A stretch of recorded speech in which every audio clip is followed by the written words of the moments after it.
दोस्तों, अगर आपने अपनी ग्रेजुएशन कंप्लीट कर ली है और आप चाहते हो कि भारतीय रेलवे में आप एक इतनी अच्छी लेवल पर जॉब करें जहां पर आपको सैलरी बहुत ही बेहतरीन मिले, तो आप सभी कैंडिडेट्स के लिए रेलवे में सेक्शन कंट्रोलर की वैकेंसी आ चुकी है 2026 में। देखिए, आपकी जो वैकेंसीज आने वाली है 119 वैकेंसी सेक्शन कंट्रोलर की आने वाली है, जिसका अप्रूवल लेटर रेलवे ने जारी कर दिया है।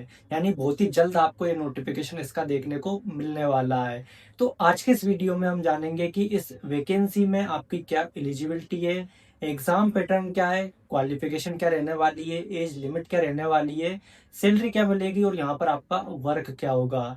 ए टू जेड डिटेल्स को हम इस वीडियो में कवर करने वाले हैं, तो शुरू से लेकर अंत तक जरूर देखना, आपके सारे डाउट्स में क्लियर करने वाला हूँ। तो चलिए, स्वागत है आप सभी का कर्म मार्ग पर। मैं हूँ कृष्णा। स्टार्ट करते हैं आज के अपने इस वीडियो को। देखिए, टोटल वैकेंसीज की बात करें तो आपकी 119 वैकेंसीज आने वाली हैं। पिछले बार के कंपैरिजन में वैकेंसीज काफी कम है, और जो अभी वैकेंसी आई थी 2025 में, उसमें कट ऑफ भी काफी ज्यादा हाई गई थी। तो वैकेंसीज तो आपकी कम है, लेकिन अगर सीरियस तरीके से आप इसकी प्रिपरेशन करना चाहते हैं तो डेफिनेटली कर सकते हैं। यहाँ पर क्वालिफिकेशन भी आपकी काफी सिंपल है, सभी ग्रेजुएट कैंडिडेट इस वैकेंसी में अप्लाई कर सकते हैं। और जो आपकी 119 वैकेंसीज है, ये सभी जोन में मिलाकर है, यानी कि अलग अलग जोन वाइज वैकेंसीज आपकी अलग रहेगी। सेक्शन कंट्रोलर की पोस्ट रेलवे में लेवल 6 के अंडर में आती है, जहां पर इनका बेसिक पे रहता है 35,400 रुपए।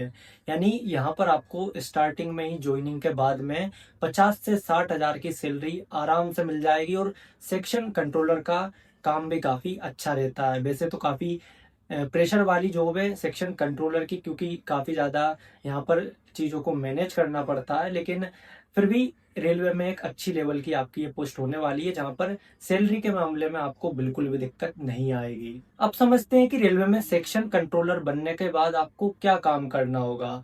तो देखिए, सेक्शन कंट्रोलर इसके नाम से ही आपको क्लियर हो रहा होगा, यानी किसी सेक्शन में ट्रेनों को कंट्रोल करना। यानी एक पूरा रेलवे में जैसे अलग अलग स्टेशन होते हैं, तो इसी तरीके से एक सेक्शन होता है।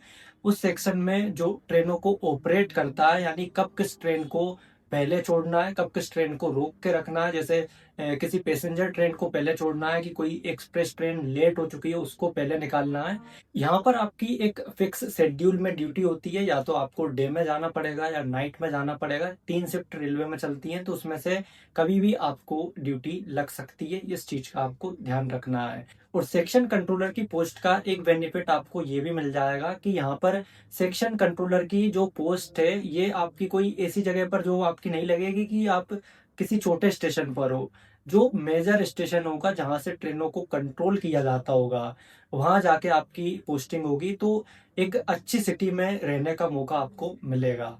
और भी बेसिक डिटेल्स की मैं बात करूं तो यहाँ पर एज लिमिट की बात करें तो आपकी एज लिमिट 20 से 33 साल के बीच में रखी गई है। यानी सभी जनरल कैटेगरी के कैंडिडेट 20 से 33 साल के बीच में अप्लाई कर पाएंगे। बाकी कैटेगरी वाले स्टूडेंट्स को एज रिलैक्सेशन मिल जाएगा। सबसे इम्पोर्टेंट अब हम बात करते हैं इसके सिलेक्शन प्रोसेस की। तो यहाँ पर सबसे पहले आपका सीबीटी एग्जाम होगा। सीबीटी एग्जाम के बाद में आपको यहाँ पर साइको टेस्ट देना होगा, जो कि सीबीएटी के नाम से जाना जाता है।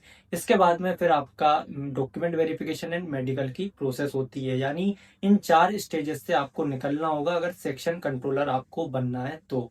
इसके सीबीटी एग्जाम की बात करें तो यहाँ पर आपको 120 मिनट का एग्जाम निकालना होगा। यानी 2 घंटे का आपका पेपर होगा, 100 नंबर के क्वेश्चंस होंगे, 1/3 की यहाँ पर नेगेटिव मार्किंग होगी। इसमें यहाँ पर सब्जेक्ट वाइज वेटेज की बात करें तो जैसे एनालिटिकल एंड मैथमेटिकल कैपेबिलिटी से आपके 60 क्वेश्चंस पूछे जाएंगे, लॉजिकल रीजनिंग से आपके 20 क्वेश्चंस पूछे जाएंगे, और मेंटल रीजनिंग से भी 20 क्वेश्चंस पूछे जाएंगे। यानी सबसे ज्यादा बेनिफिशियल रहेगा ये उन स्टूडेंट्स के लिए जो मैथ और रीजनिंग में बिल्कुल अच्छे हैं। यानी यहाँ पर और कोई काम ही नहीं है आपका जीके जीएस का, बस मैथ और रीजनिंग आपकी बेस्ट होनी चाहिए, तो आप इस एग्जाम को निकाल सकते हो। देखिए, हालांकि कट ऑफ बहुत ज्यादा हाई गई थी।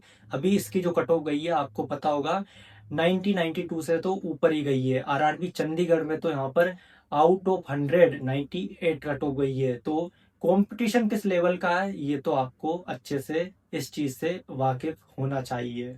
तो देखिए, ये थी एक कंप्लीट डिटेल्ड वीडियो आपकी आरआरबी सेक्शन कंट्रोलर की। अभी इसका फुल नोटिफिकेशन तो नहीं आया है, लेकिन बहुत ही जल्द आप मान सकते हो कि इसका फुल नोटिफिकेशन आपको देखने को मिलने वाला है कुछ ही समय बाद में।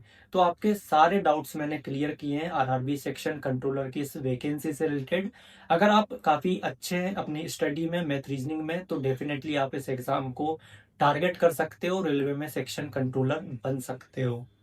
तो मुझे बताइएगा कि आप इस वैकेंसी में अप्लाई करेंगे भी या फिर अप्लाई नहीं करने वाले हो, क्योंकि वैकेंसी तो काफ़ी कम है। तो आप अप्लाई नहीं करोगे तो क्या उसका रीज़न है वैकेंसी रीज़न है या फिर हाई कट ऑफ, मुझे ज़रूर से बताइएगा। और आप सभी कैंडिडेट वीडियो को लाइक ज़रूर से कर दें, जिससे कि मुझे भी मोटिवेशन मिलेगा आप सभी के पास में ऐसी इन्फॉर्मेटिव वीडियोस को शेयर करने का। बाकी आप देख रहे हैं कर्म मार्ग, मैं हूं आपका Krishna. Thank you so much.